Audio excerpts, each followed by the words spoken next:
समाजास मुख्य प्रवाहात आणणे ही शासनासोबतच आपलीही जबाबदारी. डॉक्टर गोपाल बच्छिरे. पारधी समाजाला मुख्य प्रवाहात आणणे ही शासनासोबतच आपलीही जबाबदारी, असे वक्तव्य प्राध्यापक डॉक्टर गोपाल बच्छिरे यांनी स्वातंत्र्यवीर समशेरसिंग भोसले यांच्या जयंतीनिमित्त कार्यक्रमात केले.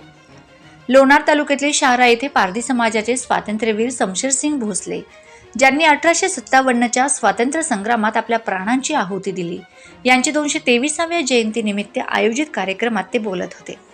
ते पुढे म्हणाले, पारधी समाजाचा इतिहास हा गौरवशाली आहे. स्वराज्याच्या स्थापनेमध्ये पारधी समाजाचा मोलाचा वाटा आहे.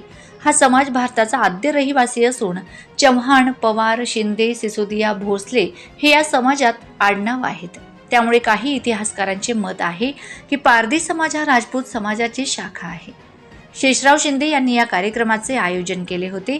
या कार्यक्रमासाठी काँग्रेसचे तालुका अध्यक्ष राजेश भाऊ मापारी, शिवसेना उभाटाचे शहर प्रमुख गजानन जाधव, उपशहर प्रमुख लुकमान कुरेशी, अल्पसंख्याक सेनेचे शहर प्रमुख इक्बाल कुरेशी, माजी नगरसेवक श्याम राऊत, शाराचे सरपंच भागवत डवळे, कुंध्याचे सरपंच अश्रुबा फुके, रिसोड पारधी समाजाचे तालुका अध्यक्ष बाबूराव भोसले यास मोठ्या संख्येने पारधी समाजाचे महिला पुरुष या कार्यक्रमास उपस्थित होते. या कार्यक्रमाचे सूत्रसंचालन राजेश भाऊ मापारी यांनी केले, तर आभार शेषराव शिंदे यांनी मानलेत.